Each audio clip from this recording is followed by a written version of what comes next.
Hi guys, இன்றைக்கி என்ன பார்க்க போகிறோம் அப்படின்னா அட்வென்ட் ஆஃப் யூரோப்பியன்ஸ், அதாவது ஐரோப்பியர்களின் வருகை பற்றி பார்க்கலாம். ஆங்கிலேயர்கள் இந்தியாவுக்குள்ளே எதனால் வர ஆரம்பித்தாங்க அப்படின்னா ஒரு கேவலமான ஒரு ரீசன் தாங்க. ஸ்பைஸ்க்காக தான் அவங்க வர ஆரம்பித்தாங்க. ஸ்பைஸ்லேயும் மிக முக்கியமாக மிளகுக்காக தான் அவங்க வரவே ஆரம்பித்தாங்க. ஏன் அப்படின்னு கேட்டிங்கன்னா, அங்கே ஒரு குளிர் பிரதேசத்தில் தன்னோட ஃபுட்டை ப்ரிசர்வ் பண்ணுறதுக்காக ஸ்பைசஸ், அதாவது மிளகு தேவைப்பட்டுச்சு. மிளகு சமஸ்கிருதத்தில் என்ன சொல்கிறாங்க அப்படின்னா யவன பிரியா அப்படின்னு சொல்கிறாங்க. யவனா அப்படின்னா ஃபாரினர், பிரியா அப்படின்னா பிரியமானதுன்னு அர்த்தம். அதாவது ஃபாரினர்ஸுக்கு பிரியமானது என்னது? மிளகு. அந்த மிளகுக்காக தான் இவங்க ட்ரேட் பண்ணவே வந்தாங்க. அது மட்டும் இல்லாமல் இந்தியாவில் உள்ள நேச்சுரல் ரிசோர்ஸஸ் யூஸ் பண்ணிக்கிறதுக்காக வந்தாங்க. நேச்சுரல் ரிசோர்ஸஸ் ரா மெட்டீரியலாக யூஸ் பண்ணி குட்ஸ் தயாரித்து அதை ட்ரேட் பண்ணி இண்டஸ்ட்ரியல் ரெவல்யூஷன் டிமாண்டாக க்ரியேட் பண்ணாங்க. அது மட்டும் இல்லாமல் ட்ரேட் பண்ணுறதுக்கு இந்தியாவில் உள்ள லாங் கோஸ்ட் லைன் அவங்களுக்கு ஹெல்ப்ஃபுல்லாக இருந்தது. அதனால் அவங்க ட்ரேடில் தன்னை மோனோபாலி, அதாவது அதிகாரத்தை சீ ரூட்டில் தன்னை காட்டணும்னு நினச்சாங்க. இங்கே இருந்த வீக் ரூலர்ஸ் அவங்களுக்கு நல்ல ஹெல்ப்ஃபுல்லாக இருந்துச்சு. அதனால் என்னன்னா இங்கே உள்ள வீக் இந்தியன் பாலிடிக்ஸை யூஸ் பண்ணி என்ன பண்ணிட்டாங்க அப்படின்னா அவங்களோட கண்ட்ரோலை கெயின் பண்ணிக்கிட்டாங்க. ஃபஸ்ட்டு இந்தியாவுக்குள்ளே வந்தது யார் அப்படின்னா இந்த போர்ட்டுகீஸ் தான் வந்தாங்க. ஆனால் கடைசி இந்தியாவிலேருந்து வெளியே போனது யாரோ அப்படின்னா அதுவும் இந்த போர்ட்டுகீஸ் தான். அதுக்கப்புறம் டச் வந்தாங்க, இங்கிலீஷ் வந்தாங்க, அதாவது பிரிட்டிஷ், அதுக்கப்புறம் டேன்ஸ், அதுக்கப்புறம் ஃப்ரெஞ்ச். இதை எப்படி ஞாபகம் வச்சோன்னா PDEDF, அதாவது இந்த 2 டி இருக்குது, இதை மட்டும் ஞாபகம் வச்சுக்கோங்க. இது DA, அதாவது டேன்ஸ், அதாவது ஏண்டா ஃப்ரெண்டு அப்படிங்கிற மாதிரி ஒரு ஞாபகம் வச்சுக்கோங்க. ஐரோப்பியர்கள் கடல் வழியை இந்தியாவுக்குள்ளே வணிகம் வர்றதுக்கான முக்கியமான காரணம் என்ன அப்படின்னு பார்த்தீங்கன்னா, இந்த கான்ஸ்டாண்டினோப்பிளை துருக்கியர்கள் 1453 கேப்சர் பண்ணதுனால தான். யூரோப்புக்கும் இங்கே ஈஸ்டர்ன் கண்ட்ரீஸுக்கும் ட்ரேட் பண்ணுறதுக்காக இந்த கான்ஸ்டாண்டினோப்பிள் நல்ல ஒரு லேண்ட் ட்ரேட் ரூட்டாக இருந்துச்சு. அதை துருக்கியர்கள் கேப்சர் பண்ணதுனால அவங்களுக்கு லேண்ட் ட்ரேட் ரூட் கேன்சல் ஆச்சு. அதனால தான் என்ன பண்ணாங்க அப்படின்னா புதுசாக ஒரு கடல் ரூட்டை சீ ரூட்டை கண்டுபிடிச்சி ஈஸ்ட் கண்ட்ரீஸ்க்கு அவங்க வர ஆரம்பித்தாங்க. போர்ட்டுகீசியரில் ஃபஸ்ட்டு பிரின்ஸ் ஹென்ரி பற்றி பார்த்துடலாம். அவர் என்ன சொல்கிறாங்க அப்படின்னா த நேவிகேட்டர் அப்படின்னு சொல்கிறாங்க. ஏன் அப்படின்னா அவர் அவரோட கண்ட்ரிமென்ஸை ஒரு அட்வென்ச்சரஸ் சீ லைஃப்பில் ஒரு அட்வென்ச்சரஸை பண்ணுங்க அப்படின்ட்டு என்கரேஜ் பண்ணுறதுனால தான் அவர் த நேவிகேட்டர், அதாவது மாலுமி ஹென்ரி அப்படின்னு தமிழில் சொல்லுவாங்க. இவர் சயின்டிஃபிக் ஸ்கூல் இவர் எஸ்டாப்ளிஷ் பண்ணார். அங்கே எப்படி நம்ம கடலில் எப்படி பயணிக்கணும், அதே மாதிரி கப்பல் எப்படி கட்டணும், இந்த மாதிரி ஒரு விஷயங்கள்லாம் அவர் கற்றுக் கொடுத்ததாக சொல்லப்படுது. அடுத்த முக்கியமான நபர் யார் அப்படின்னா பார்த்தலோமியஸ் டயஸ். இவர் என்ன பண்ணுறாரு அப்படின்னா ஃபஸ்ட்டு போர்ட்டுகீஸ்லேருந்து ட்ராவல் பண்ணி ஆஃப்ரிக்காவில் உள்ள சதர்ன் டிப்பான இந்த கேப் ஆஃப் குட் ஹோப்புக்கு ஃபஸ்ட்டு வராரு. இவர் 1487 வராரு. அந்த ஒரு லேண்ட் ஏரியா அவருக்கு ஹோப் கொடுத்ததுனால தான் அதுக்கு பேர் கேப் ஆஃப் குட் ஹோப் அப்படின்னு சொல்கிறாங்க. இவர் ஆதரிச்சது யார் அப்படின்னா கிங் ஜான். அவர் தான் இவர் ஆதரிச்சிருப்பார். அடுத்ததான் நம்ம வாஸ்கோ ட காமா பற்றி பார்க்கலாம். வாஸ்கோ ட காமா என்ன பண்ணுறாரு அப்படின்னா அந்த கேப் ஆஃப் குட் ஹோப் இந்த இடத்துல பார்த்தோம்ல, அதுக்கப்புறம் இந்த இடத்துல மொசாம்பிக்யோ அப்படின்ற ஒரு பிளேஸ் இருக்கும். இவர் இந்த கேப் ஆஃப் குட் ஹோப் கடந்து இந்த மொசாம்பிக்யோ இந்த பிளேஸை ரீச் பண்ணி இங்கே இருக்கிற இந்தியாவை வர்றதுக்காக என்ன பண்ணியிருப்பார் அப்படின்னா இவருக்கு ஒரு இந்தியன் பைலட் ஹெல்ப் பண்ணியிருப்பார். அவர் மூலியமாக தான் இவர் இந்த மொசாம்பிக்யூலது தான் இந்த இந்தியாவுக்குள்ளே வந்திருப்பார். இவரோட ஃபஸ்ட்டு வயகில் 170 மென்னும் 3 ஷிப்போடு வந்திருப்பார்.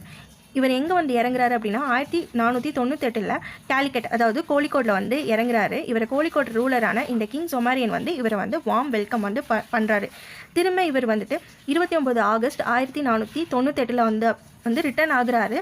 ரிட்டர்ன் ஆக போகும்போது வெறும் 55 மென் தான், 170 மென் வெறும் 55 மென் தான் ரிட்டர்ன் ஆகுறாங்க. ஆனால் இவர் கொண்டு வந்த 3 ஷிப்பில் என்ன பண்ணுறாங்க அப்படின்னா 2 ஷிப்பில் நம்ம இந்தியாவோட குட்ஸை என்ன பண்ணுறாரு அப்படின்னா இந்த கிங் சொமாரியன் ஏற்றி அனுப்பி விட்றாரு. இந்த குட்ஸை வச்சுட்டு வாஸ்கோ ட காமா யூரோப்புக்கு போய் என்ன பண்ணுறாரு அப்படின்னா ட்ரேட் பண்ணுறாரு. கிட்டத்தட்ட அந்த ட்ரேட் பண்ணதில் 64 டைம் அவருக்கு ப்ராஃபிட் கிடச்சிருக்கு. அதனால மறுபடியும் இந்தியா வரணும்னு வாஸ்கோ ட காமா ஆசைப்படுறாரு. வாஸ்கோ ட காமாவோட சக்ஸஸ்க்கு அப்புறம் அடுத்து யார் நம்ம இந்தியாவுக்குள்ளே வராரு அப்படின்னா இந்த பெட்ரோ ஆல்வரஸ் கேப்ரல்ங்கிறவர் வராரு. இவர் சும்மா வராமல் 1500 சோல்ஜர்ஸோடு வராரு. 13 ஷிப்பில் வராரு. இவர் வரதே சண்டை போடணுன்ற ஒரு முடிவோடு தான் வராரு. இவரும் இந்த கேலிக்கட்டில் தான் ரீச் ஆகுறாரு. ரீச் ஆகிட்டு நம்ம பார்த்தோம்ல கிங் சொமாரியன், அவர் கூட என்ன பண்ணுறாரு அப்படின்னா இவருக்கு சண்டை வந்துடுது. செகண்ட் டைம் வந்து மறுபடியும் வாஸ்கோ ட காமா வந்து 1501 வந்து வராரு. இவர் வந்தது எப்படின்னா ட்ரேட் பண்ணுறதுக்குனே தான் வராரு. ஒரு 20 ஷிப்பில் வந்து இவர் வந்து வராரு. ஃபஸ்ட்டு இவர் வந்து பார்த்தோம் கேலிக்கெட்டில் தான் ஃபஸ்ட்டு இவர் வந்து வந்தாருன்னு பார்த்தோம். ஆனால் இப்போ இவர் எங்கே வராரு அப்படின்னா கொச்சினுக்கு தான் வராரு. கேலிக்கெட்லேருந்து என்ன பண்ணுறாரு அப்படின்னா கொச்சினுக்கு ரெண்டாவது மூவ் ஆகுறாரு. ஏன் அப்படின்னா கொச்சினில் வந்து ஒரு நல்ல ஹார்பர் வந்து இருக்கிறனால இவர் கொச்சினுக்கு மூவ் ஆகுறாரு.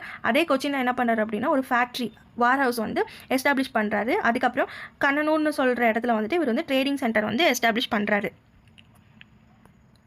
இவர் வந்து நம்ம இந்தியன் ஓஷனில் இருக்கிற இந்த அரப்ஸோட மோனோபாலிஸ்டிக் ட்ரேட், அதாவது கடல் வணிகத்தில் வந்து அதிகாரம் செலுத்தி இருக்கிற இந்த அரப்ஸை வந்து ரியலைஸ் பண்ணிவிட்டு அது மட்டும் இல்லாமல் இங்கே இந்தியாவில் இருக்கிற 2 ரூலர்ஸான கொச்சின் ரூலர்ஸும் கேலிக்கட் ரூலர்ஸ்குள்ள எனிமிட்டியை வந்து இவர் வந்து யூஸ் பண்ணி இங்கே வந்து ட்ரேட் பண்ணணும்னு நினைக்கிறாரு.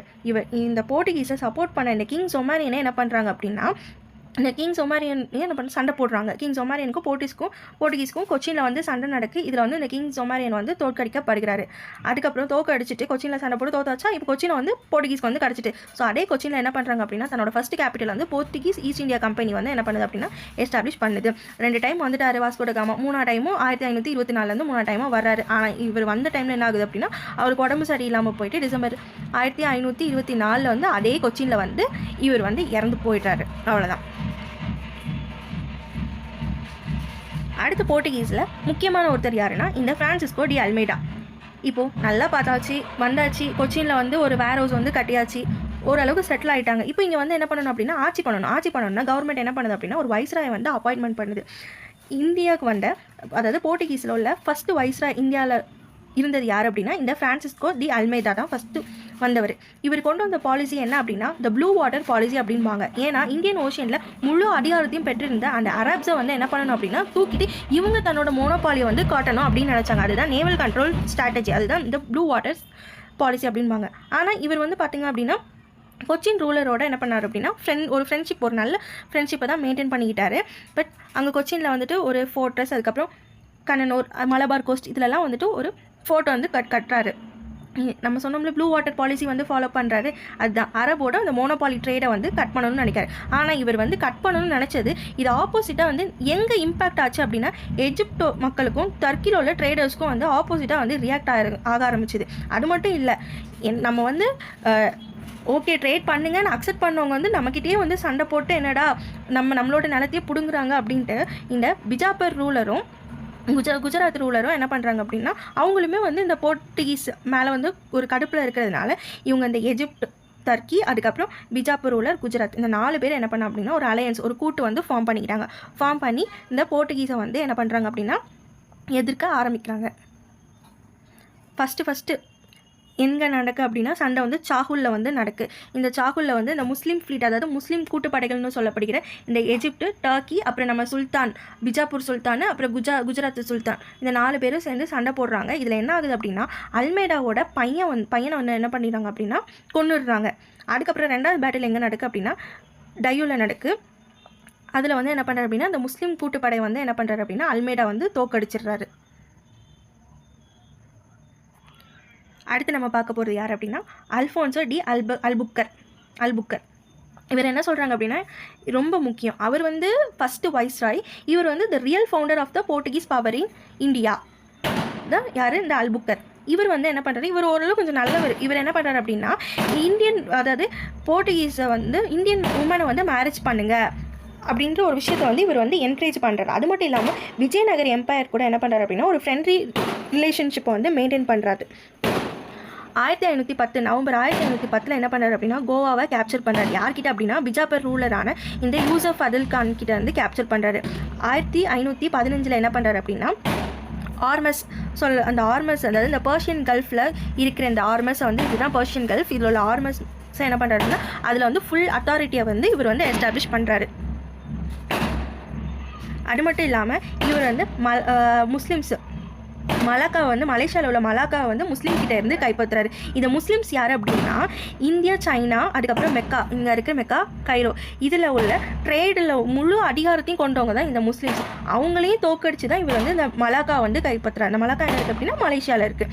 அது மட்டும் இல்லாமல் அரப்ஸை அட்டாக் பண்ணி ஏடனும் கைப்பற்றுறாரு. இவர் நம்ம ஆல்ரெடி பார்த்தோம், இவர் வந்து இந்தியன் உமனை வந்து கல்யாணம் பண்ணுங்க அப்படிங்கிற ஒரு விஷயத்துக்கு சப்போர்ட் பண்ணார். அது மட்டும் இல்லாமல் சதியையும் இவர் வந்து ஒழிக்கணும் அப்படிங்கிறது இவர் ஒரு சின்ன ஒரு அட்டெம்ப்ட் வந்து கொடுத்ததாக வந்து சொல்லப்படுது. அடுத்து நம்ம யாரை பற்றி பார்க்க போகிறோம் அப்படின்னா இந்த நீனோ டி குன்ஹா பற்றி பார்க்க போகிறோம். இவர் வந்துட்டு 1530 என்ன பண்ணுறாரு அப்படின்னா கேபிட்டலில் கொச்சின்லேருந்து கோவாக்கு வந்து ஷிஃப்ட் பண்ணுறாரு. நம்ம வாஸ்கோட காமா பீரியடில் வந்து பார்த்தோம் என்ன அப்படின்னா கொச்சினுக்கு வந்து எல்லாம் ஃபேக்ட்ரி எல்லாம் எஸ்டாப்ளிஷ் பண்ணி கொச்சினில் வந்து செட் ஆகி கொச்சினை வந்து தன்னோட ஃபஸ்ட் கேபிட்டலை வந்து போர்ட்டுகீஸ் வச்சாங்கன்னு பார்த்தோமா. இவர் வந்து 1530 வந்துட்டு கோவாவை வந்துட்டு கேபிட்டல் ஆக்கிட்டாரு. அது மட்டும் இல்லாமல் 1534 என்ன பண்ணுறாரு அப்படின்னா பகதூர் ஷா குஜராத்துக்கிட்டேருந்து இந்த பேசினை வந்து கைப்பற்றுறாரு. 1530 வந்து டையோ வந்து கேப்சர் பண்ணுறாரு. 1548 சால்சட்டே வந்து கேப்சர் பண்ணுறாரு. 1559 லோக்கல் சீஃப் குஜராத்தோட லோக்கல் சீஃப் ரூலரான இந்த இமாத் உல் முல்க் கிட்ட இருந்துட்டு இவர் வந்து டாமனையும் கேப்சர் பண்ணுறாரு.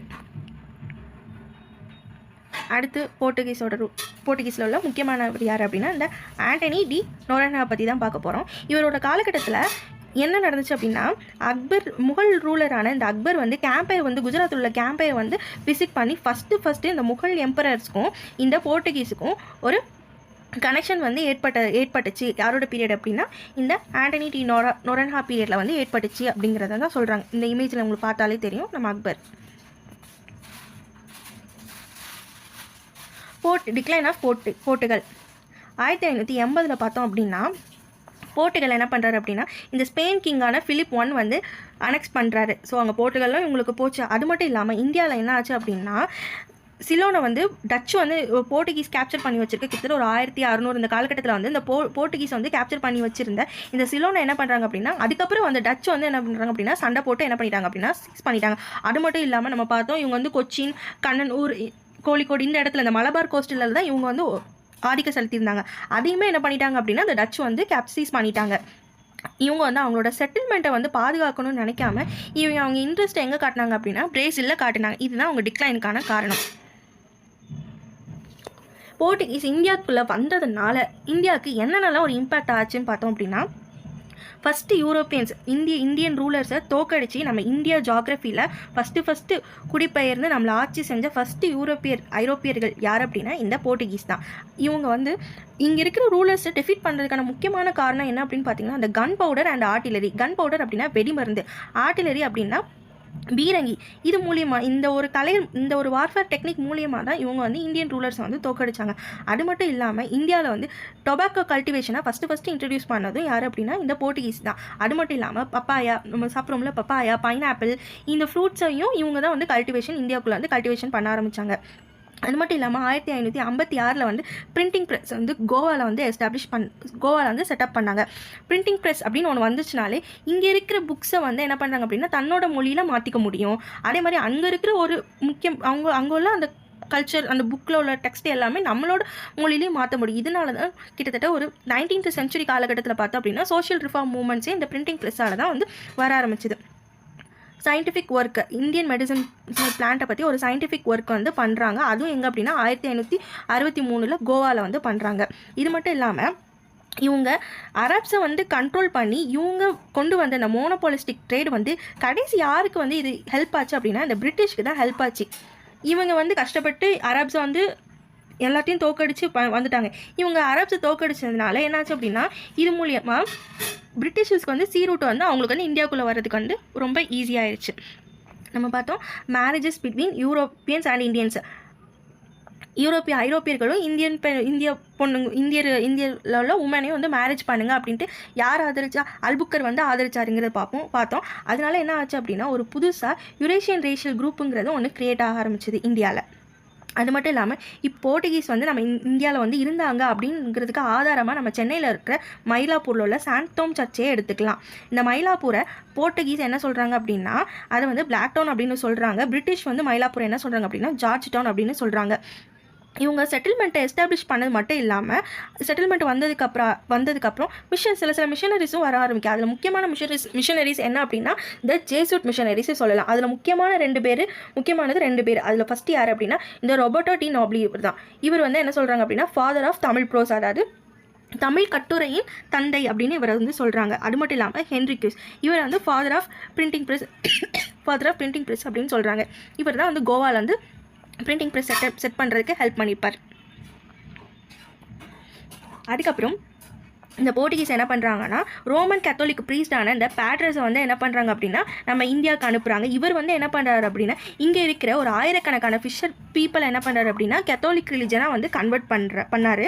அது மட்டும் இல்லாமல் இவருக்கு அப்புறம் சென்ட் ஃப்ரான்ஸ் சேவியர் வந்து வராரு. அவர் வந்து யார் அப்படின்னா இந்த society of Jesus one of the founder தான் யார் அப்படின்னா இந்த சென்ட் ஃப்ரான்ஸ் சேவியர். இவர் வந்து கோவாக்கு வந்து 1542 வராரு. வந்துட்டு அது மட்டும் இல்லாமல் இவர் வந்து தூத்துக்குடி, புன்னக்காயல் இந்த ரீஜனுக்கெலாம் ட்ராவல் பண்ணி அங்கே இருக்கிற மக்களை வந்து மதமாற்றம் வந்து பண்ணார். அது மட்டும் இல்லாமல் ஜேசூட் மிஷன் சென்டர்ஸை வந்து நிறைய இடத்துல அதோட நெட்வொர்க்கை வந்து இவர் வந்து எஸ்டாப்ளிஷ் பண்ணார். இந்த போர்ட்டுகீஸோட இதில் முக்கியம் இன்னொன்று ஒரு சிஸ்டம் என்ன அப்படின்னா இந்த கார்ட்டர் சிஸ்டம். இவங்க வந்து என்ன பண்ணுறாங்க அப்படின்னா அதாவது கடல் கொள்ளையர்களை வந்து நாங்கள் வந்து நீங்கள் வந்து இலவசமாக நீங்கள் வந்து இலவசம்னு இல்லை, நீங்கள் வந்து ட்ரேட் பண்ணுங்கள். நீங்கள் ட்ரேட் பண்ணுறதுக்கு இடைஞ்சலாக இருக்கிற கடற்கொள்ளையர்களை வந்து நாங்கள் அழிக்கிறோம். அவங்கள அழிக்கிறதுக்காக நீங்கள் எங்களுக்கும் சர்டைன் அமௌண்ட்டை வந்து நீங்கள் கொடுக்கணும் அப்படின்னு சொல்கிறது அந்த கார்ட்டர் சிஸ்டம். ஆனால் இதில் உண்மையான நோக்கம் என்ன இருக்குன்னா அந்த கடல் கொள்ளையாரவே இருந்தது யார் அப்படின்னா அந்த போர்ட்டுகீஸ் தான். Cast by the Portuguese freebooters. அவங்களே தான் இதில் கொள்ளையர்களாகவும் கடைசியில் மாற ஆரம்பித்தாங்க. அடுத்து நம்ம யாரை பற்றி பார்க்க போகிறோம் அப்படின்னா டச்சு. ஃபஸ்ட்டு இந்தியாவுக்குள்ளே வந்த டச் யார் அப்படின்னா ஒரு நெதர்லாண்டு, அதாவது லிஸ்பனில் வாழ்ந்த நெதர்லாண்டை சேர்ந்த ஒரு வணிகர் தான் வந்து வர்றாரு. அவர் பேர் என்ன அப்படின்னா ஜான் ஹூய்கன் வேன் லின்ஸ்டன், இதுதான் அவரோட பேர். இவர் வந்ததுக்கப்புறம் 1602 காலகட்டத்தில் என்ன பண்ணுறாங்க அப்படின்னா நெதர்லாண்டில் உள்ள குரூப் ஆஃப் மர்ச்சன்ட் நிறைய பேர் சேர்ந்து யுனைடெட் ஈஸ்ட் இந்தியா கம்பெனி அப்படிங்கிற ஒன்று ஸ்டார்ட் பண்ணுறாங்க. அவங்க எல்லாம் சேர்ந்து தான் வந்து கவர்மெண்ட் கிட்ட பெர்மிஷன் வாங்கி ட்ரேடு ரைட்ஸ் வாங்கி என்ன பண்ணுறாங்க அப்படின்னா இந்தியாவுக்குள்ளே 1602 காலகட்டத்தில் உள்ளே வர்றாங்க. இந்த யுனைடெட் ஈஸ்ட் இந்தியா கம்பெனியோட இன்னொரு பேர் என்ன அப்படின்னா இந்த Dutch East India Company. Dutch மொழியில் என்ன சொல்கிறாங்க அப்படின்னா இதோட ஷார்ட் ஃபார்ம் வந்து விஓசி. இந்த மொழியில் வந்து டச்சில் வந்து சொல்கிறாங்க. 1605 காலகட்டத்தில் என்னாச்சு அப்படின்னா ஃபஸ்ட்டு ஃபேக்ட்ரி எங்கே கட்டுறாங்க அப்படின்னா இந்த டச் வந்து மசுலிப்பட்டினத்தில் வந்து கட்டினாங்க. நம்ம பார்த்தோம் போர்ட்டுகீஸ் வந்து ஃபஸ்ட்டு ஃபேக்ட்ரி எங்கே கட்டினாங்க, கொச்சினில் வந்து கட்டினாங்கன்னு பார்த்தோமா. டச்சுக்காரங்களோட ஃபஸ்ட்டு ஃபேக்ட்ரி மசுலிப்பட்டினம், ஆந்திர பிரதேஷ். அதே 1605 என்ன பண்ணுறாங்க அப்படின்னா அம்போயனா அப்படின்ட்டு அதாவது இந்தோனேஷியாவில் இருக்கிற அந்த அம்போயனா அப்படிங்கிற ஒரு இடத்த வந்து என்ன பண்ணுறாங்க அப்படின்னா கேப்சர் பண்ணுறாங்க. அது மட்டும் இல்லாமல் ஸ்பைஸ் ஐலாண்ட்ஸில் வந்து அவங்களோட சுப்ரிமசியை வந்து எஸ்டாப்ளிஷ் பண்ணுறாங்க. இந்த அம்போயனாங்க பிளேஸ் வந்து ரொம்ப முக்கியமான பிளேஸ். ஏன் அப்படின்னா 1623 காலகட்டத்தில் இங்கே வந்து ஒரு மசாக்கர், அதாவது ஒரு படுகொலை வந்து நடந்துச்சு. கிட்டத்தட்ட 27 சர்வன்ட்ஸ், அதாவது பிரிட்டிஷ் ஈஸ்ட் இந்தியா கம்பெனியில் ஒர்க் பண்ணுவாங்கள்ல அவங்களும் போர்ட்டுகீஸர்களும் கிட்டத்தட்ட ஜப்பானீஸும் என்ன பண்ணுறாங்க அப்படின்னா ஒரு மிக கொடூரமாக வந்து இந்த டச்சுக்காரங்க வந்து கொல்றாங்க. இதுதான் வந்து அம்பியோனா மசாக்கர் அப்படின்றாங்க. இது 1623 வந்து நடந்திருக்கு. இது ஒரு தடவை டிஎன்பிஎஸ்சியில் கேட்டிருக்காங்க, ரொம்ப முக்கியம். இந்த ஒரு அம்பியோனா மசாக்கர் வந்து என்ன பண்ணுச்சு அப்படின்னா இவங்களுக்கு அப்புறம் வர பிரிட்டிஷர்ஸ் வந்து இவங்களை எதிர்த்து போராடணும் அப்படின்ற ஒரு விஷயத்தை வந்து கிரியேட் பண்ணி விட்டுச்சு. இவ்வளோ தூரம் இந்த 1605 இந்த ஒரு விஷயம் நடந்தது. என்னாச்சு அப்படின்னா 1759 காலகட்டத்தில் கிட்டத்தட்ட முடிவாகுது. எதனால் அப்படின்னா பேட்டில் ஆஃப் பெத்ரா மூலயமா என்ன ஆகுது அப்படின்னா ஒரு ஃபைனல் ஸ்டேஜ் வருது. கிட்டத்தட்ட 1795 காலகட்டத்தில் மொத்தமாக டச்சு ஃபுல்லாகவே க்ளோஸ் ஆயிடுச்சு. 1641 என்ன ஆகுது அப்படின்னா டச்சை வந்து மலாக்கா வந்து கேப்சர் பண்ணுறாங்க போர்ட்டுகீஸ் கிட்டேருந்து. அதுக்கப்புறம் 1648 என்ன ஆகுது அப்படின்னா சிலோன் வந்து கேப்சர் பண்ணுறாங்க. அதுவும் போர்ட்டுகீஸில் இருந்தால் நம்ம ஆல்ரெடி போர்ட்டுகீஸில் பார்த்தோம். சிலோன் வந்து டச் பீப்புள் வந்து கேப்சர் பண்ணுறாங்க. ஆனால் எல்லாம் பண்ணிட்டாங்க. இவங்க வந்து இந்த போர்ட்டுகீஸ் வந்துட்டு இங்கே இருக்க செட்டில்மெண்ட் மேலே காப்பாற்றணும்னு இல்லாமல் அவங்க பார்த்து பிரேசில் பார்த்து போகணுன்னு பார்த்தோமா, அதுதான் இந்த பாயிண்ட்டு. அதுக்கப்புறம் இவங்க வந்து ஸ்பைஸ் ஐலாண்டில் வந்து நம்ம பார்த்த மாதிரி ரொம்ப சக்ஸஸ்ஃபுல்லான ஒரு ட்ரேட் வந்து பண்ணாங்க. ஆனால் இது ஸ்பைஸ் ஐலாண்ட் வந்து இந்தோனேஷியாவில் வந்து இருக்குது, ஓகேவா. அங்கே இவங்க சக்ஸஸ்ஃபுல்லாக இருந்தாங்க. ஆனால் இந்தியாவில் வந்து இவங்க சக்ஸஸ்ஃபுல்லாக இல்லை. டச்சின் தமிழ்நாட்டில் பார்த்தோம் அப்படின்னா 1502 காலகட்டத்தில் என்ன பண்ணுறாங்க அப்படின்னா இந்த போர்ட்டுகீஸ் வந்து புலிக்கேட்டுக்கு வந்து வர்றாங்க. அவங்க தான் அங்கே அவங்க செட்டில்மெண்ட்ஸை வந்து எஸ்டாப்ளிஷ் பண்ணி இருக்காங்க. ஆனால் 1610 காலகட்டத்தில் என்ன ஆச்சு அப்படின்னா இந்த போர்ட்டுகீஸை விரட்டிட்டு இந்த புலிக்கேட்டில் வந்து யார் இருக்கா அப்படின்னா இந்த டச்சு வந்து அவங்களோட செட்டில்மெண்ட்டை எஸ்டாப்ளிஷ் பண்ண ஆரம்பிச்சிட்டாங்க. 1613 காலகட்டத்தில் புலிக்கேட்டில் என்ன பண்ணுறாங்க அப்படின்னா ஃபோர்ட் கெல்ரியா அப்படிங்கிற ஃபோட்டோ வந்து கேட்டுறாங்க. இன்னுமே அந்த ஃபோட்டோ வந்து இருக்குதுன்னு சொல்கிறாங்க. அதுக்கப்புறம் நாகப்பட்டினத்தையும் கேப்சர் பண்ணிட்டாங்க. ஃபஸ்ட்டு அவங்களோட ஹெட் குவார்ட்டர்ஸ் என்ன அப்படின்னா புலிக்கேட். அதுக்கப்புறம் என்ன ஆகுது அப்படின்னா நாகப்பட்டினமாக கேப்சர் பண்ணிட்டாங்க. எப்படி வந்துட்டு 1530 காலகட்டத்தில் போர்ட்டுகீஸ் வந்து என்ன பண்ணாங்க அப்படின்னா தன்னோட கேபிட்டலை வந்து கொச்சின்லேருந்து கோவாக்கு இடம் மாற்றுறாங்களோ அதே மாதிரி இவங்களும் வந்து என்ன பண்ணிட்டாங்க அப்படின்னா புலிக்கேட்லேருந்து நாகப்பட்டினமாக மாற்றிட்டாங்க. அது மட்டும் இல்லாமல் டச் காலனியல் ஃபோர்ட்ஸ் எங்கெங்கெல்லாம் இருந்துச்சு அப்படின்னா தமிழ்நாட்டில் நாகப்பட்டினம், புன்னக்காயல், போர்ட் நோவா, அதாவது பரங்கிப்பேட்டை அந்த தான் போர்ட் நோவா அப்படின்னு சொல்கிறாங்க. அதுக்கப்புறம் கடலூர், அதுக்கப்புறம் தேவனாம்பட்டினம், இதெல்லாம் வந்து இங்கெல்லாம் வந்து தமிழ்நாட்டில் வந்து ஃபோர்ட் வந்து கட்டியிருக்காங்க. இது மட்டும் இல்லாமல் நம்ம பார்த்தோம் கன் பவுடர், அதாவது வெடிமருந்து தயாரிக்கிற ஒரு ஃபேக்ட்ரியும் எங்கே கட்டியிருக்காங்க அப்படின்னா இந்த புலிக்கேட்டில் வந்து கட்டியிருக்காங்க. அது மட்டும் இல்லாமல் இந்த டச் வந்து என்ன அப்படின்னா ஒரு ஸ்லேவ் ட்ரேடை தான் அவங்க வந்து ஃபாலோ பண்ணியிருக்காங்க. இதுக்கு எக்ஸாம்பிள் பார்த்தோம் அப்படின்னா இந்த வில் அப்படிங்கிற அந்த உமன் வந்து தன்னோட ரிசர்ச் பேப்பரில் வந்து எழுதியிருக்காங்க. என்ன அப்படின்னா இந்த விஓசி ஷிப்பில் வந்து என்ன பண்ணியிருக்காங்க அப்படின்னா பே ஆஃப் பெங்கால்லேருந்து ஸ்லேவ்ஸை வந்து என்ன பண்ணுறாங்க அப்படின்னா டிரான்ஸ்போர்ட் பண்ணுறாங்க அப்படிங்கிற ஒரு விஷயத்தை எழுதியிருக்காங்க. அது மட்டும் இல்லாமல் 26,885 மென், அதுக்கப்புறம் உமன், இவங்களெல்லாம் கொண்டு போய் கிட்டத்தட்ட 1379 பேர் தான் அதில் வந்து இறந்துட்டாங்க அப்படிங்கிற ஒரு விஷயத்தை வந்து இவங்க வந்து மென்ஷன் பண்ணியிருக்காங்க. அது மட்டும் இல்லாமல் விஜயநகர எம்பையர் வந்து ஃபால் ஆனதுக்கப்புறம் என்ன பண்ணுறாங்க அப்படின்னா இந்த கோரமண்டல் கோஸ்ட்டில் ஸ்லேவ்ஸை வந்து அவங்க எக்ஸ்போர்ட் பண்ணாங்க அப்படிங்கிற ஒரு விஷயத்தை இவங்க வந்து தன்னோட ரிசர்ச் பேப்பரில் வந்து நோட் பண்ணுறாங்க.